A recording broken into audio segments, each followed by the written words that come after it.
BRK news channel ప్రేక్షకులకు నమస్కారం. నా పేరు doctor Darbhasayanam Srinivasacharyulu, retired professor, government ayurvedic medical college, Hyderabad. మా హాస్పిటల్ కొత్తపేటలోని ఆర్కేపురం రోడ్ నెంబర్ 2లో శ్రీ ధన్వంతరి ఆయుర్వేదిక్ హాస్పిటల్ అనేది దాదాపు ఒక 20 సంవత్సరాల నుంచి కూడా కేవలము ఆయుర్వేదం మాత్రమే ప్రాక్టీస్ చేస్తూ ఉన్నాను. మనదైనటువంటి దేశీయ వైద్యం, ఆయుర్వేద వైద్యం. ఈ ఆయుర్వేద వైద్యం లోపల కూడా చాలా వరకు కూడా ఎన్నో రకాలైనటువంటి దీర్ఘకాలిక వ్యాధులే కావచ్చు, స్త్రీలకు సంబంధించినవి కావచ్చు, చిన్నపిల్లలకు సంబంధించినవి, రకరకాల వ్యాధులకు కూడా అద్భుతమైనటువంటి చికిత్సలను అందించి ఎంతో మందికి కూడా ఆరోగ్యాన్ని చేకూర్చినటువంటి దాఖలాలు మన ఆయుర్వేద వైద్యానికి ఉన్నాయి. ముఖ్యంగా మన బీఆర్కే న్యూస్ వాళ్ళు కూడా ఆయుర్వేద వైద్యాన్ని ప్రోత్సహిస్తున్నందుకు వారికి మనసారా అభినందనలు తెలియజేస్తున్నాను. ఎందుకంటే ఇప్పుడు ప్రస్తుతము ఉన్నటువంటి సమాజం లోపల ఆరోగ్యానికి పెద్దపీట వేయాల్సి వస్తుంది. ఎందుకంటే ఎలా ఉందంటే జనరేషన్ టు జనరేషన్ చాలా గ్యాప్గా రావటం వల్ల ఉరుకులు పరుగులైనటువంటి జీవితాన్ని వెల్లదీస్తూ ఎన్నో రకాల వ్యాధులకు గురవుతూ చికిత్సలో కూడా ఎలాంటి ఫలితాలను కూడా ఆశించక చాలా మంది కూడా నిరుత్సాహంగా ఉంటున్నారు.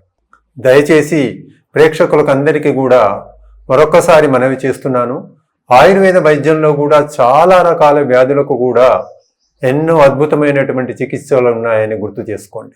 ఈరోజు ముఖ్యంగా ఒక వ్యాధిని తీసుకొని దానికి సంబంధించినటువంటి ఆయుర్వేదం లోపల ఎలాంటి చికిత్సలు ఉన్నాయో చూద్దాం. దాదాపు ఇప్పుడు వచ్చేటువంటి వ్యాధులన్నీ కూడా లైఫ్ స్టైల్ డిజార్డర్స్గా చెప్పవచ్చు. ఒకప్పుడు ఏదైనా ఒక వ్యాధి వచ్చింది అంటే ఒక ఏజ్ ఉండేదండి, ఒక వయసుతోటి సంబంధం ఉండేది. ఇప్పుడు ఏజ్ తోటి సంబంధం లేకుండా వచ్చేటువంటి వ్యాధులు చాలా పెరిగిపోయినాయి. కీళ్ళ నొప్పులు వచ్చినాయంటే ఒక ఏజ్, ఒక 50 సంవత్సరాలు 60 సంవత్సరాలు దాటిన తర్వాత కీళ్ళ నొప్పులు, కంటి సమస్యలు, పంటి సమస్యలు, అలాగే మానసిక సంబంధమైనటువంటి సమస్యలు, ఇవన్నీ ఒక ఏజ్ తోటి సంబంధం ఉండేది ఒక 30 years బ్యాక్. కానీ ప్రస్తుతం అలా లేదు. ముఖ్యంగా ఈరోజు కీళ్ళ వ్యాధికి సంబంధించినటువంటివి అంటే జాయింట్ పెయిన్స్కు సంబంధించినటువంటి వ్యాధితోటి చాలా మంది కూడా బాధపడుతున్నారు. చెప్పాను కదా ఇందాకే, ఏజ్ తోటి సంబంధం లేదు. 15 ఏళ్ల వయసు పిల్లోడు కూడా మోకాళ్ళ నొప్పులు, కీళ్ళ నొప్పులు, మెట్లు ఎక్కలేకపోవటము, ఇవన్నీ కూడా ఏమవుతున్నాయంటే లైఫ్ స్టైల్ డిజార్డర్గా పేర్కొంటున్నారు. ఈ కీళ్ళ నొప్పులకు సంబంధించి రకరకాలుగా చెప్తుంటారు. టైప్స్ ఆఫ్ జాయింట్ పెయిన్స్ అంటుంటాము. ఆస్టియో ఆర్థరైటిస్ అని, రొమటైడ్ ఆర్థరైటిస్ అని, గౌటీ ఆర్థరైటిస్ అని, ఇట్లా రకరకాల పేర్లుగా ఉన్నాయి. ఆయుర్వేద వైద్యము ఇప్పటిది కాదండి, దాదాపు 5000 సంవత్సరాల నాటి ఆయుర్వేద వైద్యం.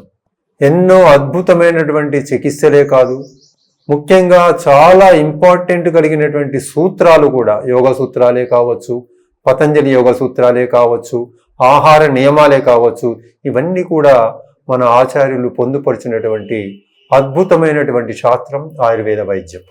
అందుకే చాలామంది పేషెంట్లు కూడా చెప్తుంటాము, ఏ వైద్య విధానము గొప్పది, ఏ వైద్య విధానము గొప్పది కాదు అనేటువంటి సమస్య కాదు. మనము రోగికి ఎలాంటి చికిత్సను అందించాము, ఒక రోగి వచ్చినప్పుడు తన వ్యాధికి చికిత్సను తీసుకొని ఫలితాన్ని పొందినప్పుడు అదే best system of the medicine అనుకోవచ్చు.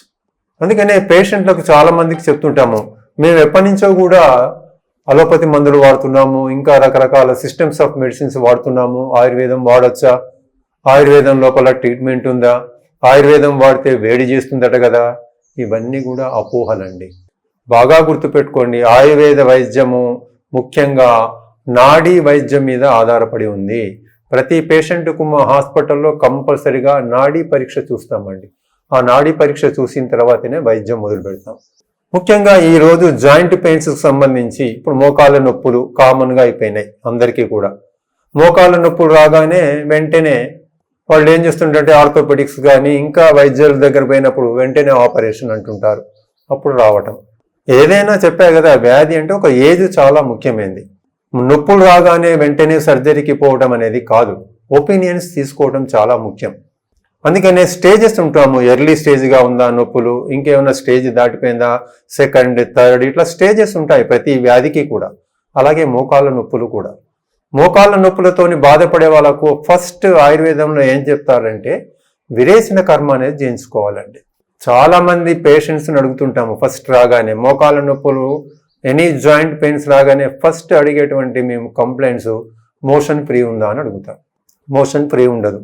అందుకే వాతానికి సంబంధించిన చికిత్సగా చెప్తుంటాము జాయింట్ పెయిన్స్. అంటే ఆయుర్వేదం లోపల ఆమవాతము, సంధివాతము అని పేర్లు వీటికి.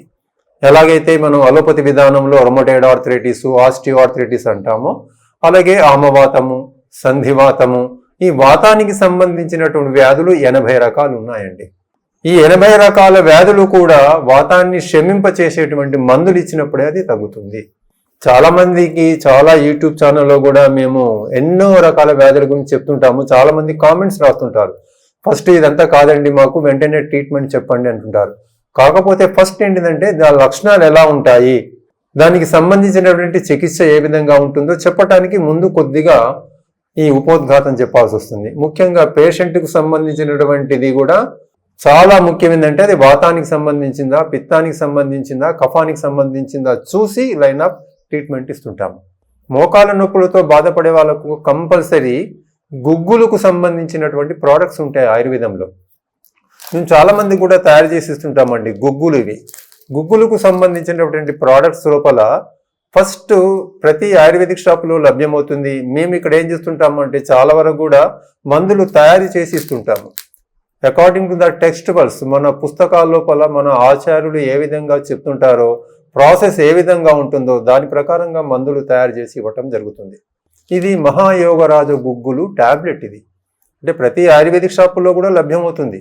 చాలామంది కూడా మోకాళ్ళ నొప్పులతోటి, కీళ్ళ నొప్పులతోటి బాధపడే వాళ్ళకు ఫస్ట్ చీప్ డ్రగ్ ఏంటంటే గుగ్గులకు సంబంధించినటువంటి టాబ్లెట్స్. ఇది మహాయోగరాజు గుగ్గులు టాబ్లెట్స్. ఇది పొద్దున 2, సాయంత్రం 2 తీసుకోండి. ఎందుకంటే వాతాన్ని తగ్గించేటువంటి గుణము గుగ్గుల లోపల ఉంది. ఆ గుగ్గులు చాలా వరకు కూడా ఇంపార్టెన్స్. ఎనీ టైప్ ఆఫ్ వాత వ్యాధి మహాయోగరాజు గుగ్గులండి. పొద్దున 2, సాయంత్రం 2, ఫస్ట్ ఒక మండలం రోజులు 40 రోజులు వాడాలి. అలాగే మహారాష్ట్రాది కషాయం అనేటువంటిది కూడా దొరుకుతుంది.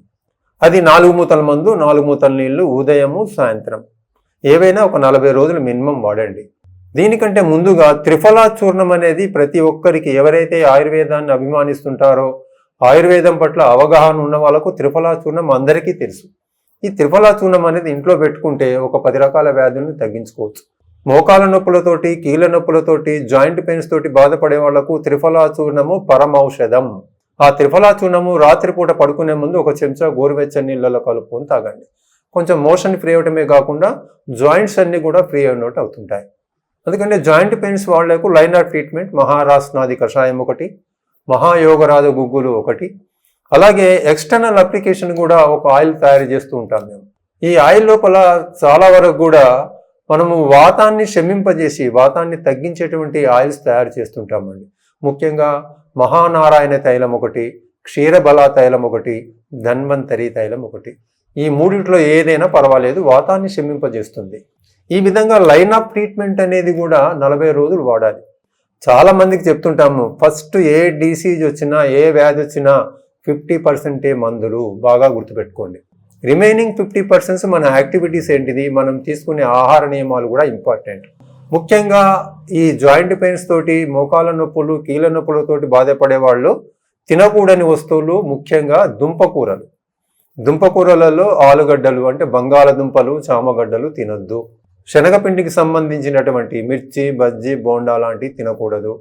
చిక్కుడుకాయ అంటే గింజ చిక్కుడుకాయ లాంటివి తినకూడదు.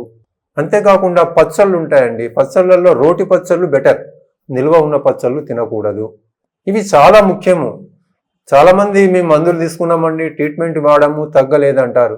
ముఖ్యంగా ఆహార నియమాలు కూడా చెప్తున్నాం. అందుకనే ఆహార నియమాలు పాటించినప్పుడే తగ్గుతుంది. అంతేకాకుండా చాలామందికి అంటుంటాము, జాయింట్ పెయిన్స్ రాగానే మోకాళ్ళల్లో కామన్గా వాడే భాష, గుజ్జు అరిగిపోయింది కదా, అందుకనే ఆ గుజ్జు పెరగడానికి ఏంటిది, మేము ఒక పౌడర్ తయారు చేసేస్తుంటామండి. దీంట్లోపల 4 రకాలుగా ఉంటాయి. అశ్వగంధ కావచ్చు, శతావరి కావచ్చు, గుడూచి తిప్పతీగ, అలాగే షెల్లకి. అంటే ఈ 4 సంబంధించినటువంటి ఒక పౌడర్ తయారు చేసిస్తుంటాము.